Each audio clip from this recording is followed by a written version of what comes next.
We are live on the Oxfit podcast. We've got Dr. Cederic back in the house for Hello. episode number 2. Hello. Thank you for having Welcome me back. again. No, thank you for having me again. Of course, I'm excited. We had like triple the views of my regular lives with you. So They were all family members. yeah, clearly you have a big family, or it was a good episode, one or the other. So Yeah. yeah, I enjoyed talking to you last time. We talked for almost an hour. Yeah. Um, so we had some good there's some fun conversation in there. We were messing around a little bit, talking about headphones and all kinds of Yeah. Crazy things. yeah. And then this one today I'm excited about because I went and got some blood work done. And then I think it's interesting, a lot of people my age, like I'm coming up on 40, have been doing the same kind of thing.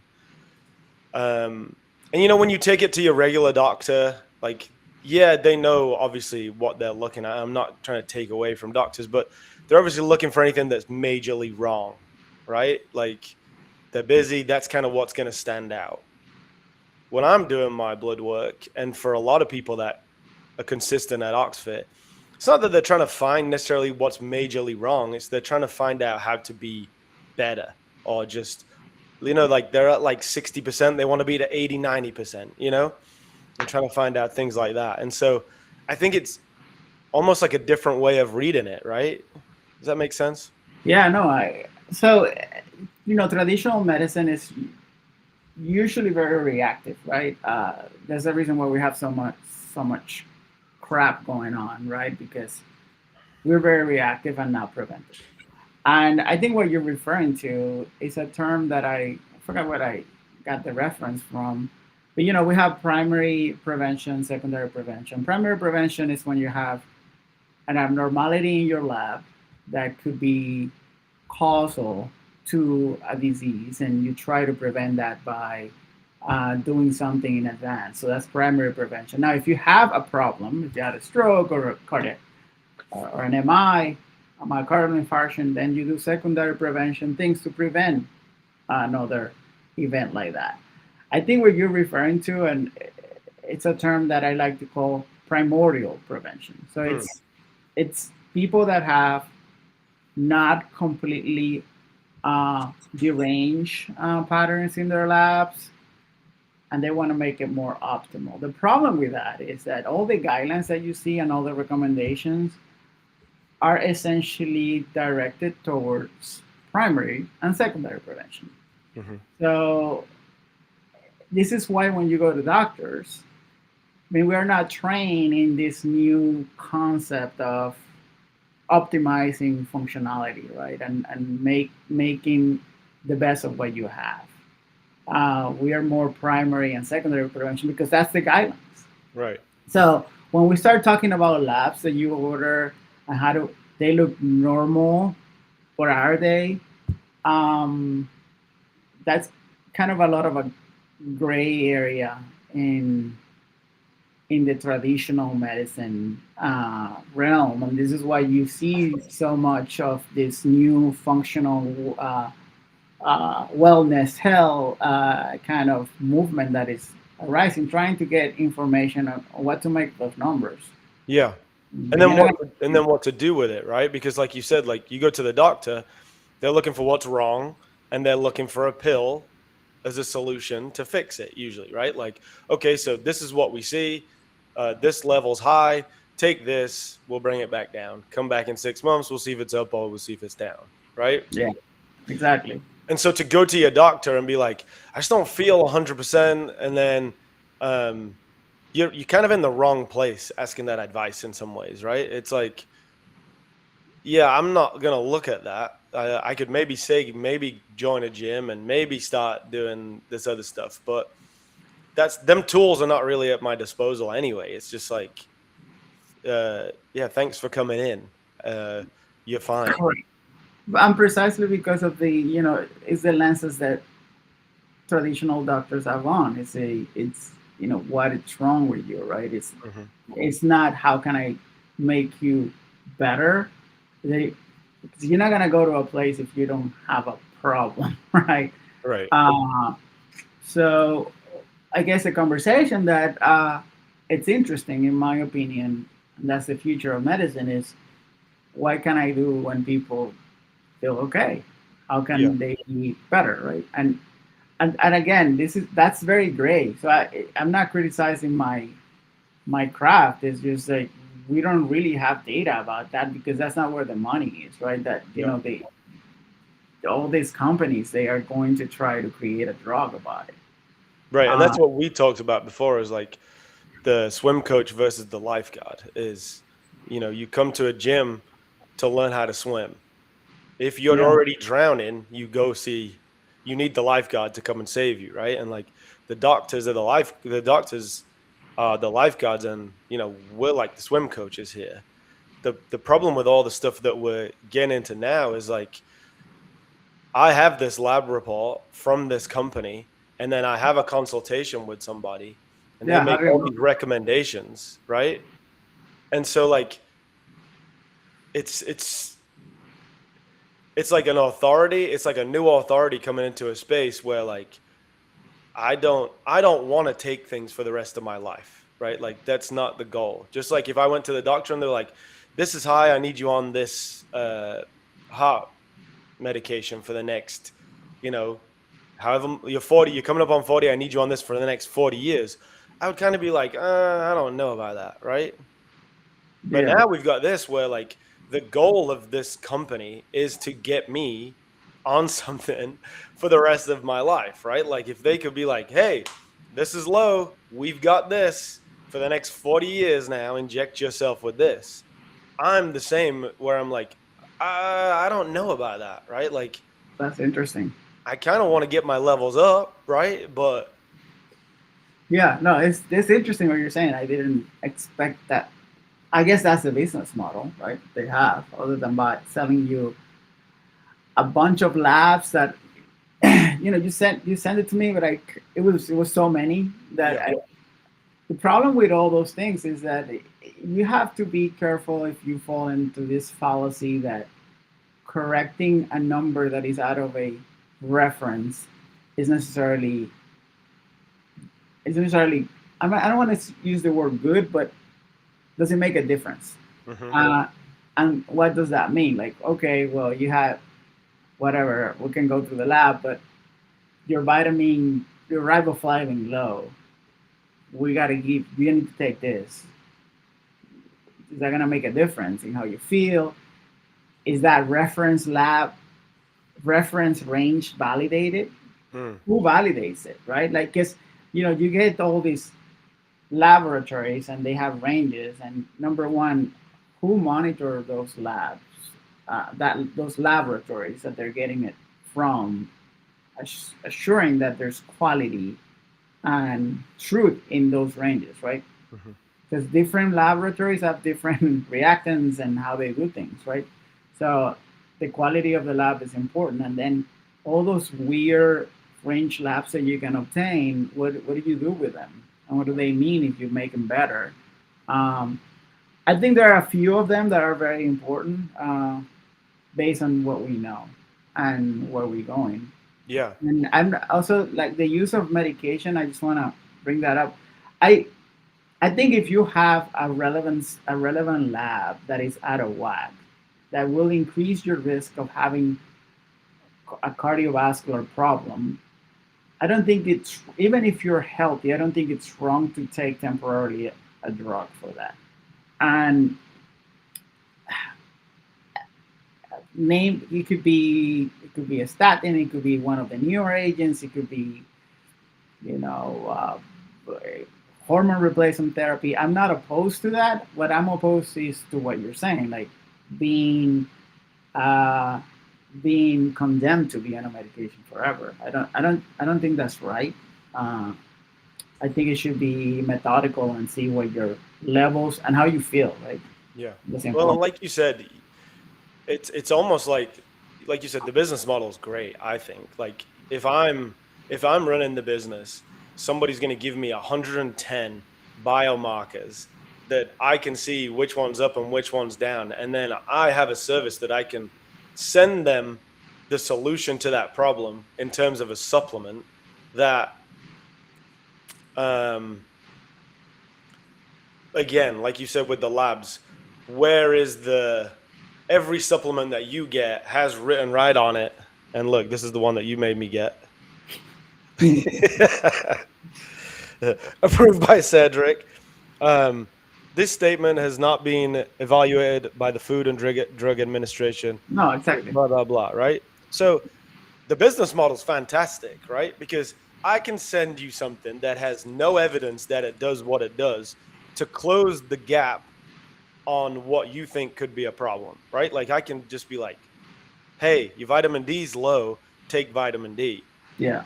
With a get out of jail free card, that it might not do anything to your vitamin D levels. Yeah. And so like the business model is fantastic from that perspective in terms of a business. But like you said, like what does it mean? And does that supplement fill the problem?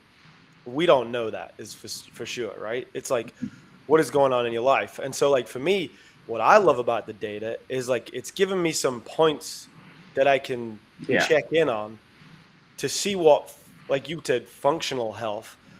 I want to see how I can fix it without supplements first. Like, well, what am I eating? Why are these things not in my diet? How do I get more of them in my diet, right? And then from there, build out a supplement routine potentially, right? With things Yeah. I can't find. Yeah, exactly. It should be a compass of like, doing an introspect reflection on your lifestyle. Mm-hmm. Then, I mean, some people need supplements, right? And by the way, those supplements are generally not going to be FDA approved because the FDA doesn't look at supplements of that Mm-hmm. nature. Yeah. It's mostly drugs, which supplements are drugs.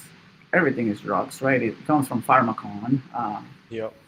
Well, some of these supplements in America are banned in other countries and like are in like classes of drugs that you would get arrested at the airport bringing some of these supplements through.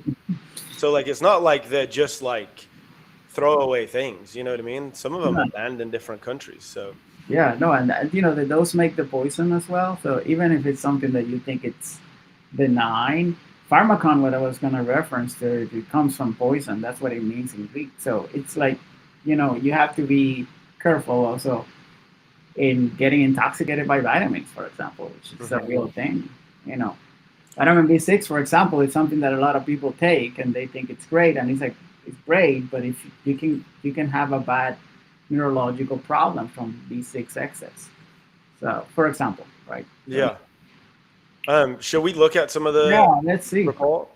All right. So here was the functional report. All right, let's see. That's not you, right, on the picture. Uh, that's future me, right? That's why they send it to you. They're like, this will be your chest. Yeah. Um, Are so there like disclaimers about, you know, we're a company and blah blah blah? I mean, I don't know if they disclaim anything at the beginning. they don't with this because they're just giving you the data, right? So they Yeah. haven't said anything. So here's I got 97 biomarkers analyzed. I did urine and blood.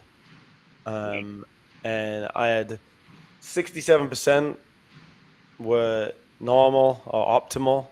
And then I had 20 in the high and 12 Yeah, suboptimal. which brings kind of a philosophical question, like if their business model is to provide you with things after they do this, how reliable is this? I mean, do they want someone that is perfect that they can sell anything to? Like, who validates it? You know what I mean?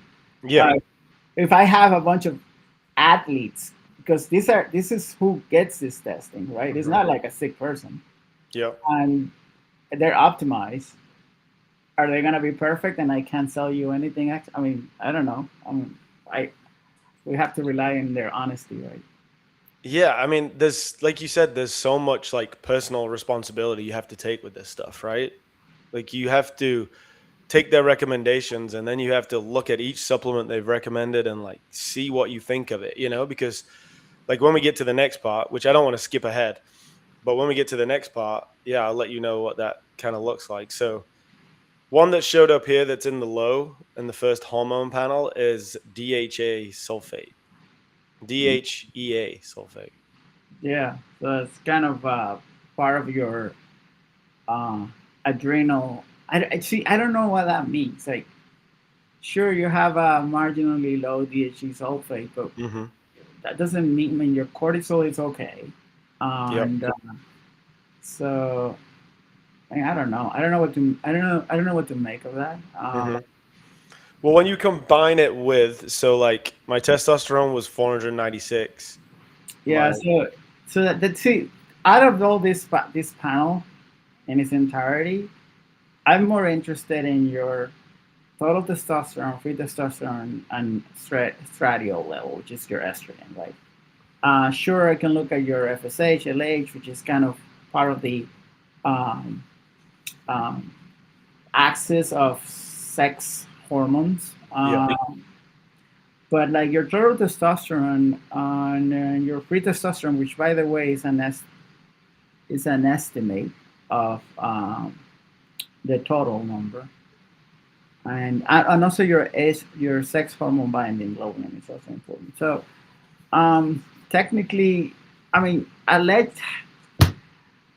I'm not an expert in the stuff in hormone replacement therapy, but these levels are a little bit marginally low. Like Mm-hmm. for your age and what you do, you should be higher, and then your free testosterone should be 2% of your total, which they have a different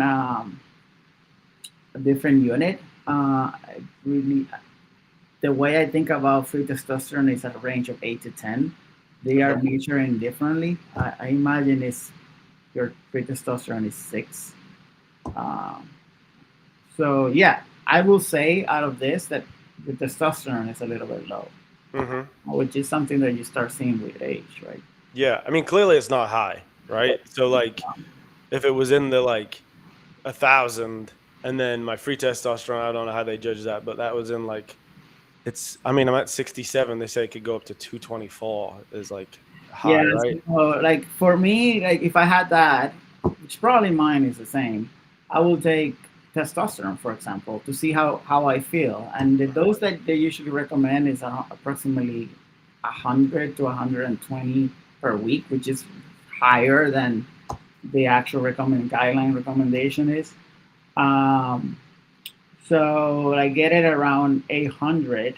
So that way, if it's 2% your free testosterone, then you know. Thing is that your free testosterone again is an estimate, Yeah. so it's usually a 2% of the total. So if you follow something, I will follow the total testosterone and make it higher. So your estimate percentage free, it's higher.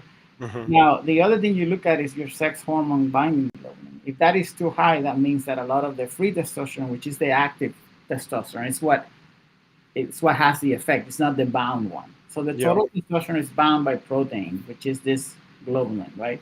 So if that is very high, you're gonna have a lot of your free testosterone bound. In your case, it's not, which is good. So what you have to increase is your total testosterone if you want to monitor something. And if you can look at your free testosterone, you want it at around 10, 8, 10, right? Mm-hmm. All right. What else you have there? Yeah. So that was, like let's just go into things that. So thyroid and everything, prostate was good. That's fine. Well, here. Inflammation was high. Yeah. So homocysteine, interesting. So homocysteine, uric acid, I and everything I'm going to say is how I think about these things. This is I'm not making recommendations for people to follow this, Mm-hmm. but it's just based on what I've been researching on my own because this is not something that it's um, the traditional teaching that you're going to hear in a hospital. And we're talking about healthy people, right? Yeah. So homocysteine and uric acid is very interesting. There's a lot of studies that have shown that elevation of homocysteine and uric acid actually damages your endothelium, the inner part of your blood vessel. So in someone that has in my case, strokes and all that, if they have high homocysteine, the risk of them having another stroke is higher, for example. Now, uric acid is more French, what I'm about to say, but you want those things to be low because this is it's kind of what happens with insulin. Insulin, uric acid, homocysteine, the higher they are, they damage the inner part of your blood vessel. And then if you have a high concentration of LDL, bad cholesterol, all that goes inside of the vessel wall, and that is what causes the plaque that causes strokes and MIs, right? So you want that homocysteine level to be less than 8 and the uric acid less than 5. Mm. So what can you do to decrease your homocysteine, right?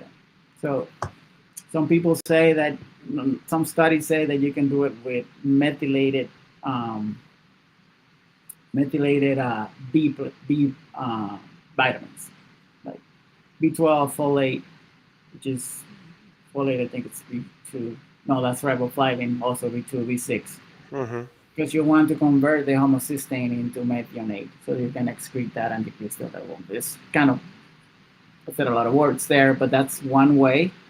And the uric acid, you want to, you know, I will say if it's too high, you want it less than 5, so you're not that far away. Yeah. Well, that's part of red meat and all that increases uric acid because the purines that is in the muscle turn into uric acid. But Yeah. I don't think it's bad. If it gets too high, you can do allopurinol. Obviously, uric acid could be, there's a correlation or an association with gouty attacks. So Well, I was eating carnivore diet for the whole yeah, of so that's January, that's the reason why. So if you change a little bit on how much meat you eat, then that level will come down. But it's not giving you trouble. And Yeah. yeah, so I wouldn't be. So CRP, set rate, those are inflammation markers. Your A1C, that's another important one. So your A1C, it's fine. Ideally, again, what I'm saying is not traditional medicine. It's more wellness and optimization of values that healthy people have. Mm-hmm. Studies have shown that ideally less than 5.1. Mm-hmm. But 5.4 is perfect. I wouldn't go crazy about it. You just have to watch it because you don't want it more than 6. Cool. Then you can calculate something called insulin resistance with your go down. I mean up. Oh, sorry. So this is there's fine there milli-units. See, they use units that are very weird to me. It's got to be intentional, right? Yeah, so that insulin level, I don't, there's something called, there's a calculation that you can do to see what your insulin resistance is. Yeah. Which is multiplying your insulin times your glucose. Well, I think they said that this is based on somehow. They were saying it's like a 3-month. Like they given me my 3-month. That's your A1C. Okay. Yeah, but I can make a calculation with those units, so because I don't know what they Yeah. I don't calculate on that. Cool. And then your liver test looks fine. It's just liver health. If you have, for example, fatty liver, sometimes you can have elevation of your LFTs, which in your case is normal. Cool. Pancreas and amylase and lipase those are enzymes that are produced by the pancreas. If it's abnormal, your creatine is fine because you take creatine. So creatine will increase your creatine. Right? Yeah. But that doesn't mean that you have renal failure. Well, yeah. That's what a lot of people that take creatine have, these higher levels and then get worried, don't they? Exactly. So one thing that you should look at also is your GFR, which is also calculated, which is normal. It means you can have a creatinine that is that high because normal creatinine should be less than 1. Yours is 1.2, but your eGFR is normal. So that means the function of your kidney is okay. Cool. Protein, albumin, I mean, that's fine.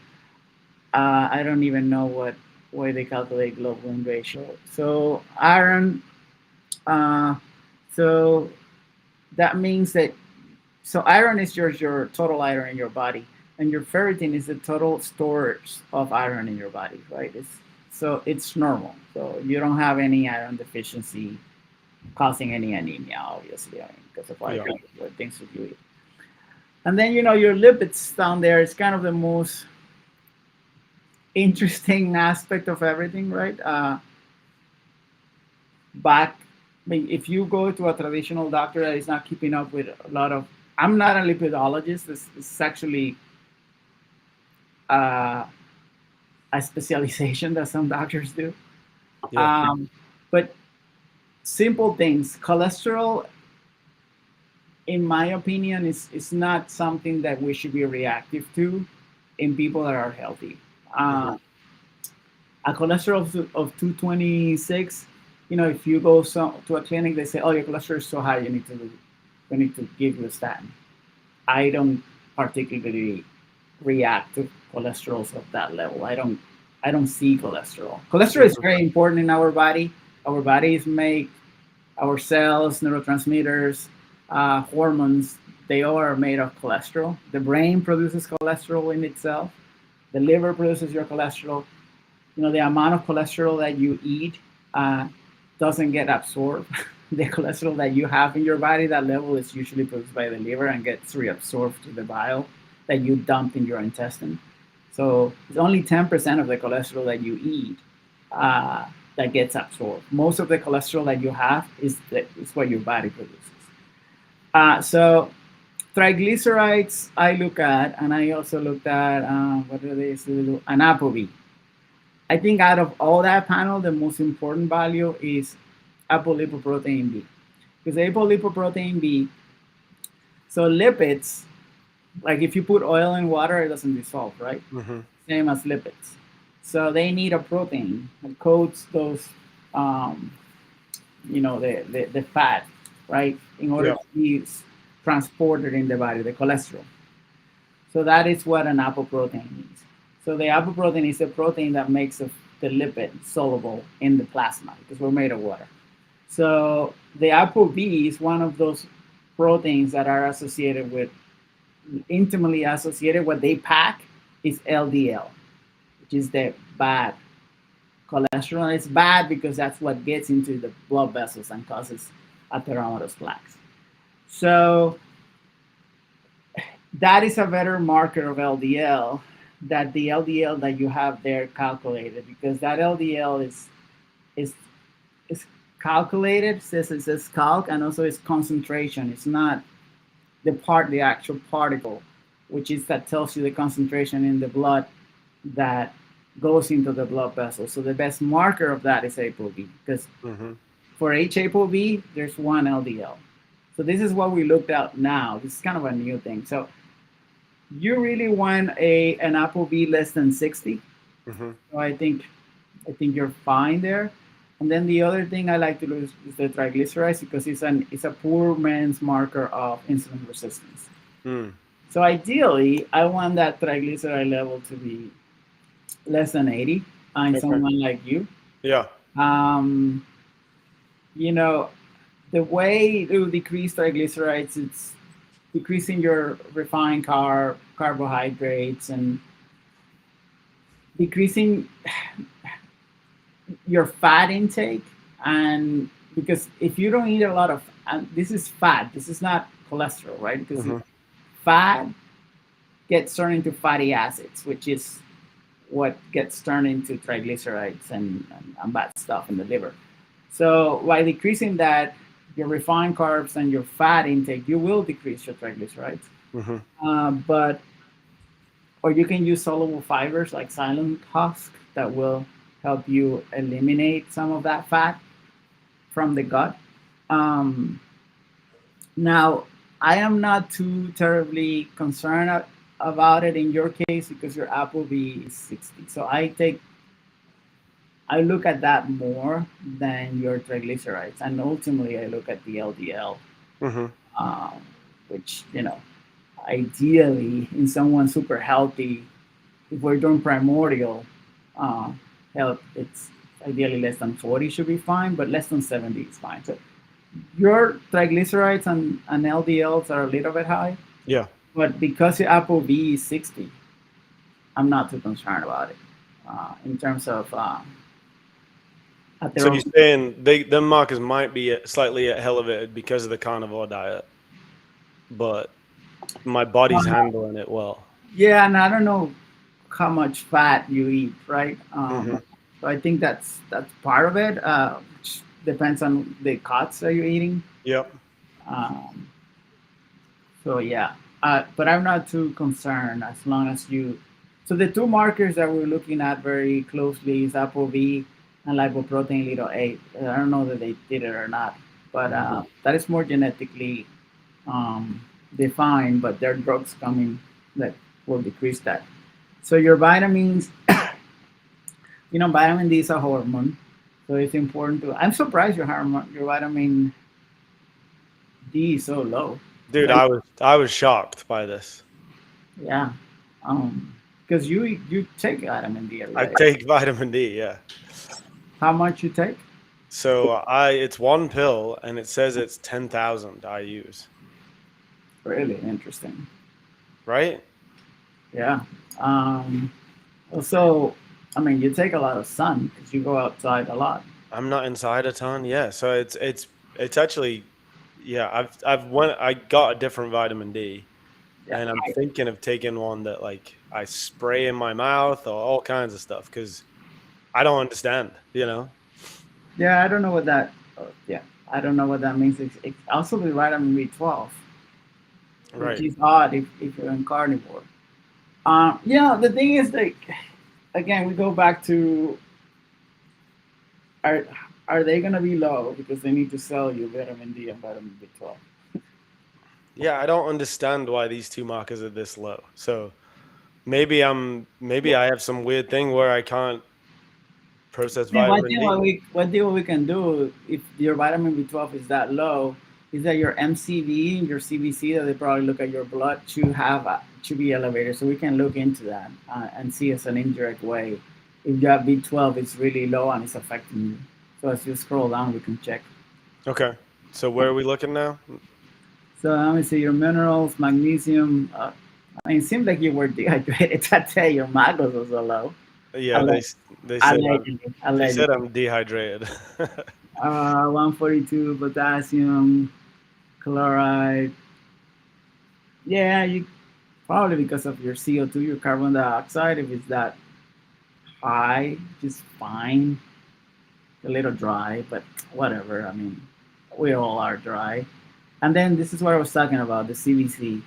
So your MCV, your MCV is 92. So your MCV is your mean corpuscular volume. So blood vessels are a sphere, well, kind of a weird looking shape, kind of sphere. They're concave and stuff like that.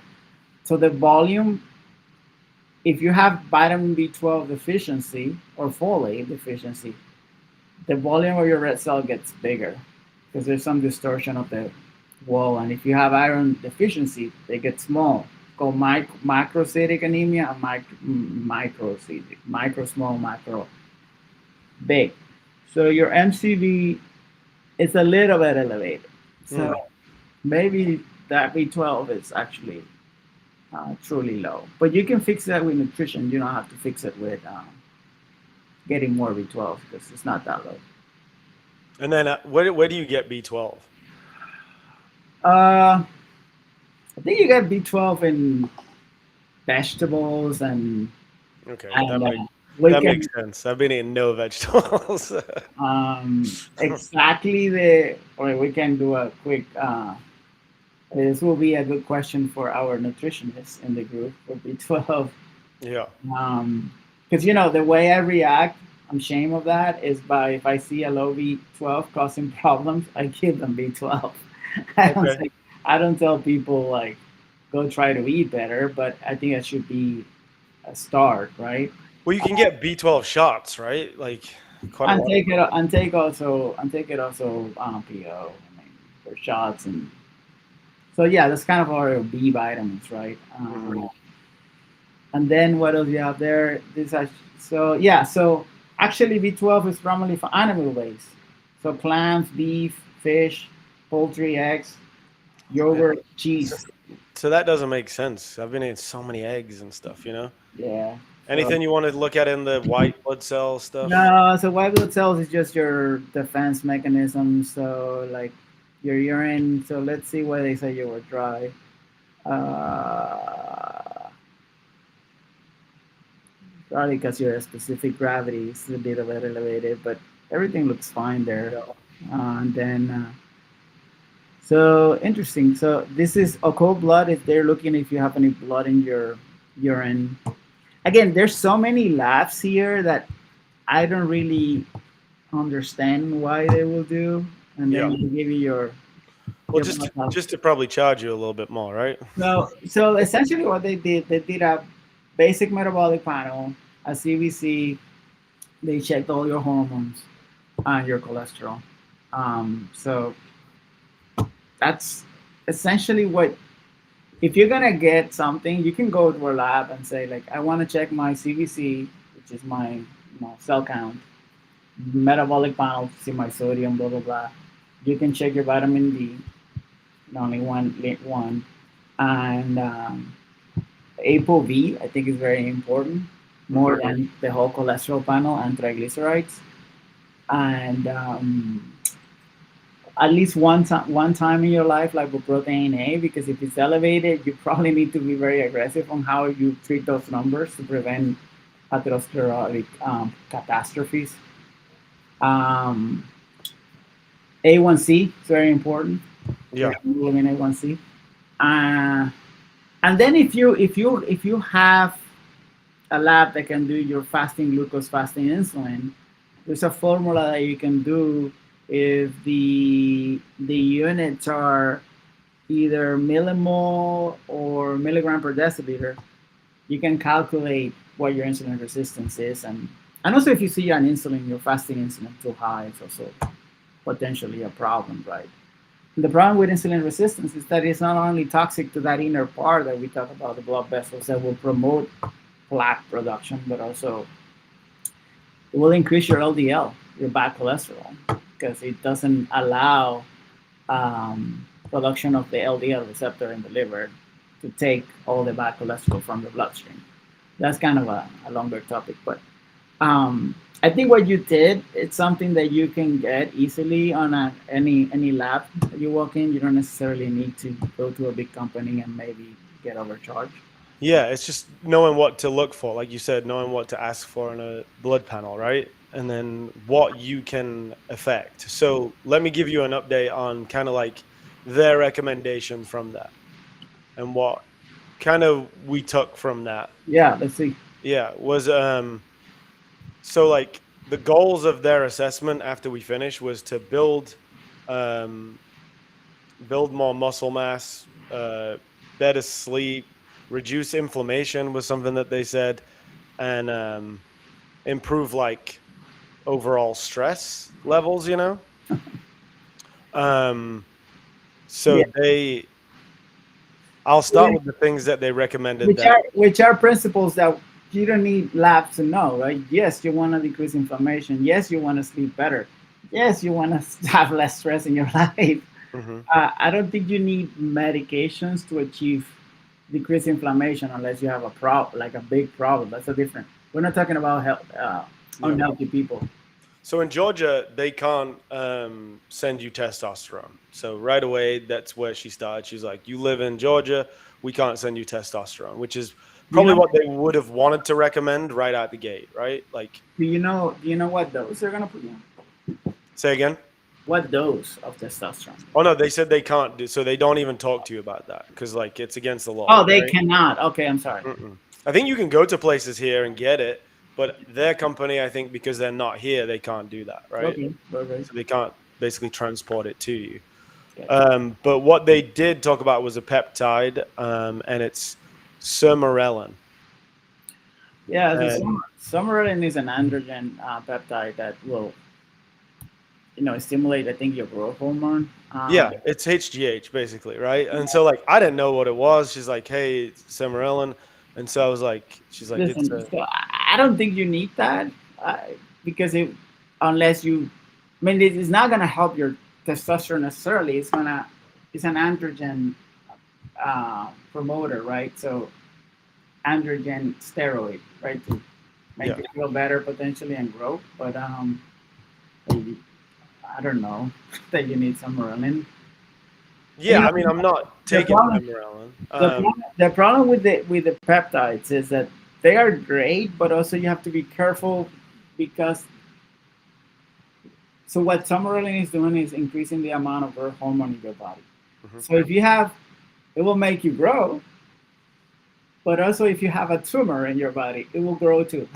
Exactly. Yeah. So if you have, so if you're gonna do things like that, make sure you, in men, your prostate is, especially if you're older, because we all are gonna have prostate cancer if we make it to 70, 80. Like that's everybody has prostate. That is, men has prostate cancer. Yeah, I don't think I was expecting to get recommended HGH, right? Like I don't like I didn't know what the name was of it, right? So then I Google it and then it's like, hey, it's basically human growth hormone, which like f- I've been lifting weights since I was 16, and like I've wanted to grow muscle since I was 16. Like you give me, hey, you have to take it because of this. Like that's a great green light for somebody like me. I don't want that green light to be able to start doing that stuff. The reason I did this, like we talked before, was to be able to fix it on my own, right? To be able to fix it naturally. Yeah, I don't want to be injecting HGH for the next 40 years, right? I agree. Now, if we get to a point where that thing's all gone and I need testosterone, HGH, all this stuff in like my 60s, 70s, shit, who gives a crap, right? Let's go. I'll be Yeah, jacked. no, no. Testosterone, I think we should be replacing if we feel like crap and it's low. If your Yeah. libido is low and you feel like shit and like you feel like you work out constantly and your body is just like, check it. And if it's low, make it higher. If it's like low normal, go to the high normal levels. Like Yeah. I think I'm gonna check it because I mean I'm not in normal in TRT, but Yeah. Well, that's the thing that I think I'm I getting learned old. from this report. Like the thing that I took from this report was it basically taught me just grow up a little bit, right? Like you are coming up on 40. You can't treat your body like you're 25 anymore, right? The things that stood out for me when I look at this was like the things that are high and the things that are low, just from a level of like disrespect, just like you can't work out as hard as I work out and then not eat and drink all day, right? So then when I get a report back and it's like you're dehydrated and you're not eating any, like you're not, you all your vitamins are low. How can all your vitamins be low? Like it's just you're not eating enough food to sustain the level of activity that you're doing, and the inflammation's high because you're just stressing your body out without recovering. And so it was kind of a big like grow up a But report for but me. either way, it's probably my same pattern if I check. Like Yeah. I'm probably gonna have inflammatory markers elevated because I have my shoulder. I know it's inflamed. We're working out, and I feel tired. So and I don't certainly, I don't drink enough water or eat enough. Yeah. So that's kind of a nice way that you put it.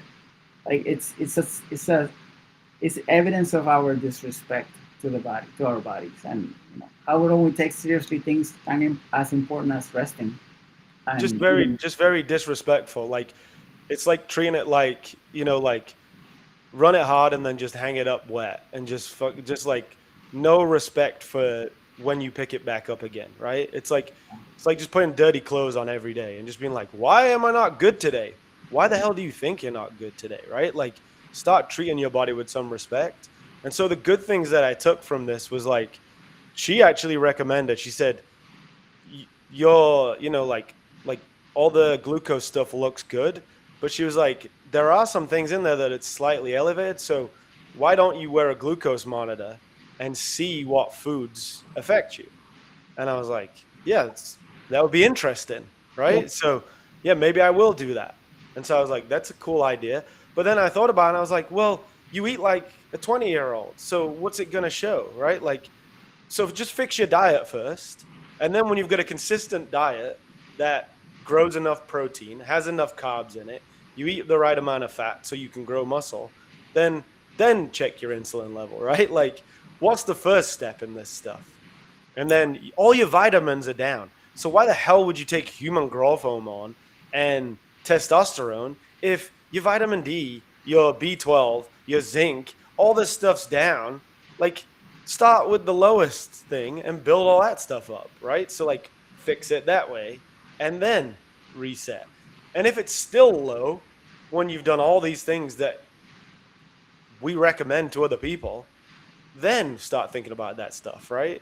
Yeah. So Yeah. yeah, No, just I agree. we all like when we go to the doctor and we start taking a statin or we like you said, no disrespect to that stuff, but like that can't be your first. My first thing can't be inject testosterone. It's got to be like, what can I fix first? Where is it now? What if I can get it to 700 from 400 by just little tweaks Yeah. instead of a daily injection? Yeah. No, again, you can manipulate those numbers by decreasing your sex hormone binding globulin, which increases with soy exposure, and like a lot of foods can increase your SHBG, Hmm. and that can affect your testosterone level. And again, there's a nutritional approach. You know, weight bearing also increases obviously the testosterone, and alcohol will decrease your testosterone levels. Smoking.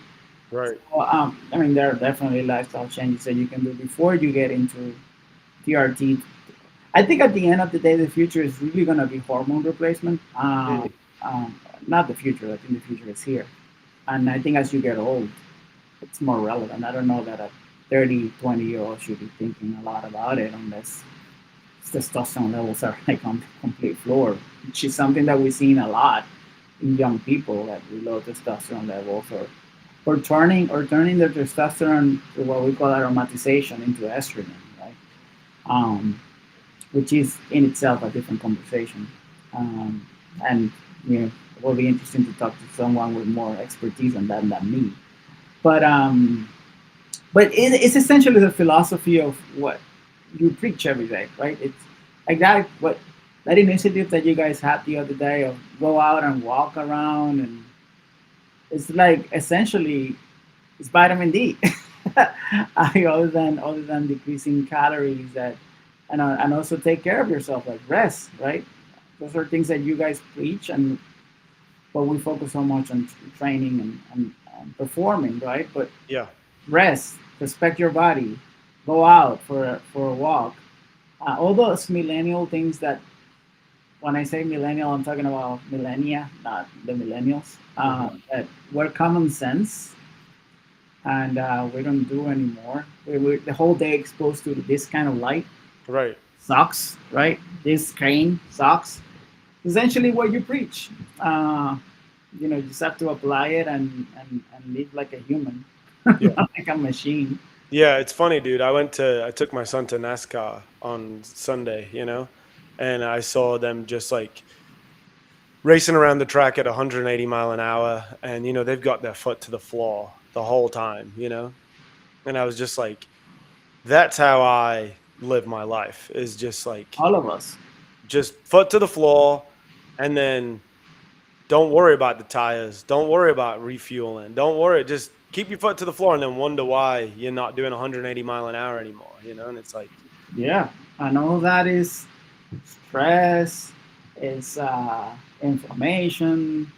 It's elevation of cortisol spikes, which is stress. yeah, and I mean, it's just I'd love to see yours, because I'm sure me and you, like we talked about last time, doing all these things right, like living right, like eating, trying to eat right, trying to make good decisions, but then in so many ways, just foot to the floor and treating it like a rental car, you know? Yeah, yeah. No, and in my lifestyle, it's also kind of crappy because sometimes I don't sleep, taking care of my obligations, and I know that's detrimental for my cognitive health and potential development of dementia, but I can't escape it, right? Because of Mhm. my what I have to do. But also, like, I know I don't. Maybe that's not totally modifiable, but like I know I don't drink enough water. I know I don't hydrate myself. I know I don't take good rest days. So I know that. Mhm. But again, it's just we're NASCAR cars. Yeah. um, so yeah, if you live your life like that, you have to. you're gonna see abnormalities in your labs. And what does that mean ultimately, other than I think the main message of this podcast and your labs and is essentially what you said. This is just a, and I think you put it beautifully. It's just a mirror Mhm. to show your irresponsibility towards your body and yourself. And if And you keep doing it for another 20 years, it will be a problem. It will be a marker that you're like, you could have fixed that. 39 years old, you got on a podcast with Cedric, and you saw it, and you decided to do nothing about it. And like, yeah, maybe an idea is to inject it with testosterone, right? But what I think that is your car's breaking down, and you go get some extra injector fuel instead of what's really going on under the hood, right? You know what I yeah, mean? And like, oh, okay, just inject it with this injector fuel and just get some nose, put it on the thing. You press that button, and you'll go just as fast as you used to do. But what's yeah, happening? And like, how are you fixing it? And I think, yeah, we take all these things and we like try and come up with a recipe to fix it. When, like you said, the for millennia we've known what it is. It's like real hydration, real rest, real recovery, real things yeah. like that. That Yeah, and then and enjoy the moment and the process, right? Because ultimately, it's like you and me joke sometimes in the morning. You're gonna die. So we talk about things like how to try to live life differently, which is not something that I apply to myself. I mean, I'm not. I'm preaching, but I am not. I'm not an example at all to follow. And and you think like all these things that are going on in life are inevitable, and this is something that I have to do. You always have to also think, for what? mm, What? Why are you doing it? I'm not. I don't want. I mean, I'm not preaching to become an existentialist and say life sucks. It doesn't, but it will end. And mhm, then the the way you spend your time, I think, and this is me telling me this, should be more fruitful, right? For something that matters, and not necessarily consuming in trying to be the best in a company that if you die will forget you in 24 hours, uh, or having money. Like, for why do you want money for? To have it? So we can go deep into, because all these things that you're saying also has a lot of philosophical implications on how you live your life, yeah, what being alive means. Does it mean driving a car? That, I mean, if it makes you happy, great. But you know that after you acquire that car, and that's what keeping all these biological markers inadequate, you want to have another one, and it never ends, because it's all mhm, we are desire machines. We're constantly desiring the next best thing, and I think ultimately that's part of the reason we're killing ourselves. yeah, We're all these freaking expectations that we also see in social media, and so that create more desires that are not even ours, like somebody else's desire that I'm trying to achieve. uh, so I'm working on that, but it's hard, and this is kind of the root of all the problems, right? Why you keep that pedal down all the time, yeah. and you have to It's easy analyze. to ignore. It's easy to ignore it when you've just got your foot down, right? Yeah, But when you got to sit and reflect on it and be like, yeah, the reason you feel like that, and the reason this blood panel is showing that, is because you're overtraining, you're under recovering, you're under eating, you're undernourishing yourself. You don't even have time to drink enough water. Come on, like what are we doing? yeah, exactly. For what? And then That's the you question. go Right. and judge other people that are not as fit as you or are not as healthy as you, when deep down you're not healthy either. So it's just, yeah, it's good. It's good No, to see. we are all in that, living that, impulse reality of, that the master and slave society went away, thank God, and now we are our own master and our own slave. Like, Hmm. which is kind of, this is a philosopher known, named Yun Chong Hall, in the Society of Burnout. He talks about that, how we the exploitation of nowadays is self-imposed. Like, Mm, you are the one who is uh, the master to yourself as a slave, and you make yourself do things that are ultimately going to kill you. And that is in that book. It's a very interesting book. But this is kind of the burned out society that we are in right now. Yeah. And that's how we're killing ourselves. That's why we have cancers, and that's why we have obesity, and everybody's depressed. And anyways, Yeah, it's funny, yeah, dude, because like you said, like I want to look at this report and just be like, if I mix all these chemicals together, I'll be healthy again. I feel like I'm 20. It's like, no, you won't. No, you won't. Not in 10 years' time, you won't. It's not going to change that.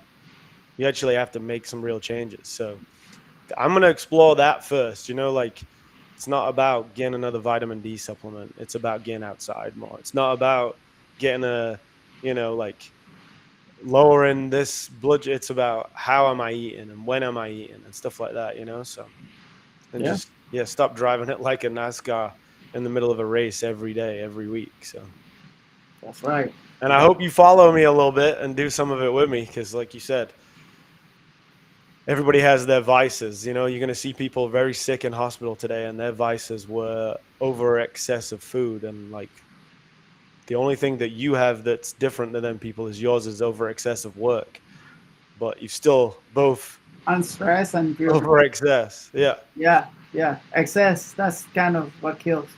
Hmm. Yeah, man. Well, thank you for going through that with me. And like, yeah, it was cool. That way, you were your own doctor. I think you found the answer by yourself. I think I just felt like an idiot. You know what I mean? I was like, I'm coming up on 40, and I'm like trying to figure it out. Like, why don't I feel as good as I should? And it was like, you know why you don't feel as good as you should, and it's because No, you're acting like a 20-year-old. Like, yeah. grow up. But So whatever gadget helps to make you come to realizations like that are enlightening and should be explored. So I applaud you from that. I probably should do the same and check. it'd be cool to see what we can do in 6 months with it, right? Like, do it again in 6 months and see where my bloods are at, and see what has changed. Which, And by the way, your labs are not bad, but again, it's important also not to overfixate in ranges and numbers because right. sometimes a number. It's important how you feel, right? Like, Yeah, exactly. That's what it'll be for me is like, how do I feel in 6 months? And then what do the labs show? Do yeah, they reflect it? Is it like, well, yeah, look, this is all looking better. Like, yeah, so, like, if I can double my testosterone on my own, something's changed. exactly, So, exactly. all right, dude. Thank Um, you. Thank Almost you. an hour this time, but I enjoyed it. So, Me too. all right. Well, be safe. You too, man.